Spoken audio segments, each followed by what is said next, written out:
On this very day, my companion Strawberry did suddenly arrive at mine abode, and did question me earnestly whether I had heard the sounds from without. It turned out that Strawberry had heard strange noises from our neighbor, which did stir our curiosity greatly. Forthwith, I laid down the things in my hands and looked outward through the window.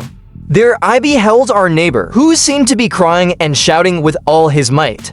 Upon seeing this, Strawberry and I hastened outside together to inquire of the neighbor what manner of incident had transpired. But suddenly, at that very moment, a lady neighbor did swiftly step forth to halt us and urged us to leave this place at once.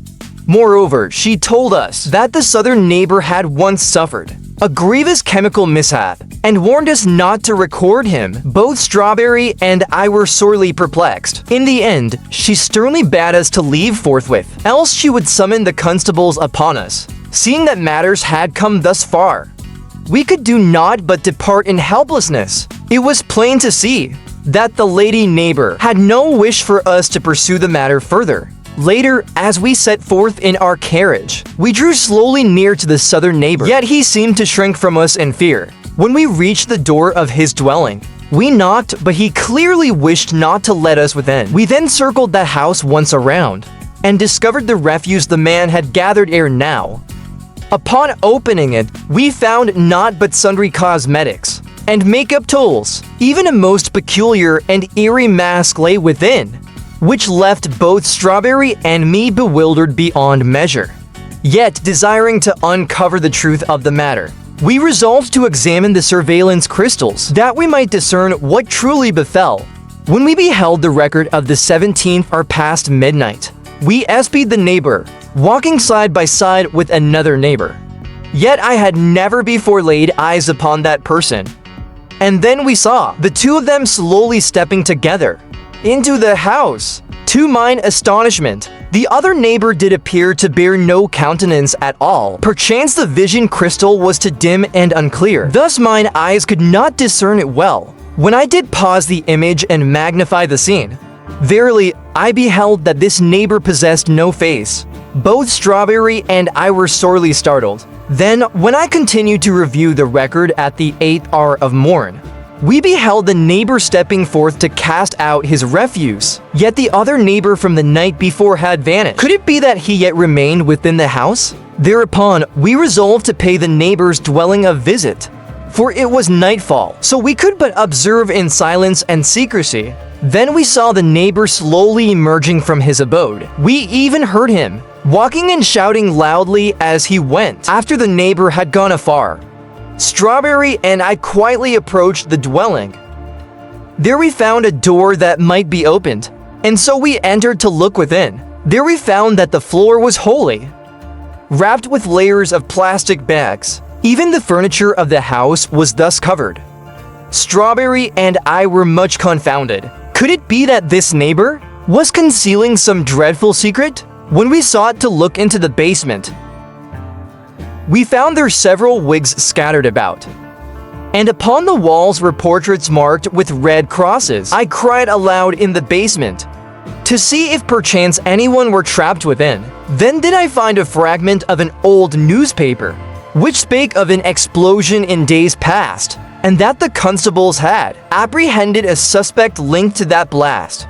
Suddenly, at that very instant, we espied a chamber not far away, whence came strange noises. When I slowly opened the door, I discovered within a man without a face. As I crept nearer, I perceived that it seemed to be a real person, yet he uttered not a single sound. But after gazing for a long while, I realized it was but a mannequin. By the table, I found scissors and other such tools. All of these strange things made us feel the neighbor's behavior most uncanny indeed. Straightway we peered once more through the window, and I spake unto my companion Strawberry that we must depart, else should the neighbor return, matters would turn ill. According to what we had just uncovered, we went unto another neighbor's abode. There we beheld once more the very same man from before. Yet to our surprise, when that man espied us, he was struck with fright and fled in haste. Thereafter I straightway knocked upon the door of another neighbor. When the door opened, We spake to them that within the house we had found masks and false limbs, things that seemed almost human, or like unto some great dolls. The chamber was filled with strange and pungent chemical scents.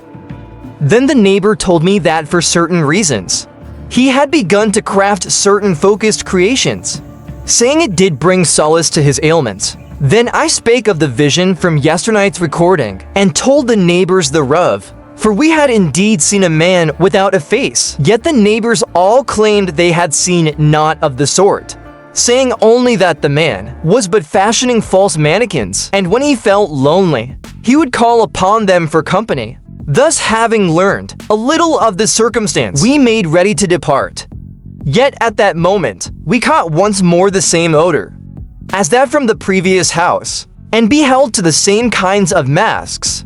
This neighbor, I thought, surely concealeth something from us. Nevertheless, we hastened to quit the dwelling, for if secrets were being hidden from us, then we must needs uncover the truth. Thereafter, we sought once more those neighbors dwelling nearby, for their St. Crystal's cameras might well have captured the moments we sought, the very scenes we required. After we made our explanation, we did at once proceed to view the visions within their record, and there we discovered that the male neighbor, it did appear that he had seized the man from before.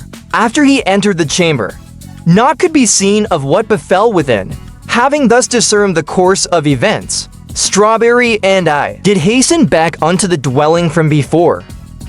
When we quietly descended into the cellar, a strange sound reached our ears. We turned to gaze upon it. Lo and behold, the man was caged therein. I spake swiftly, saying, I shall free thee anon.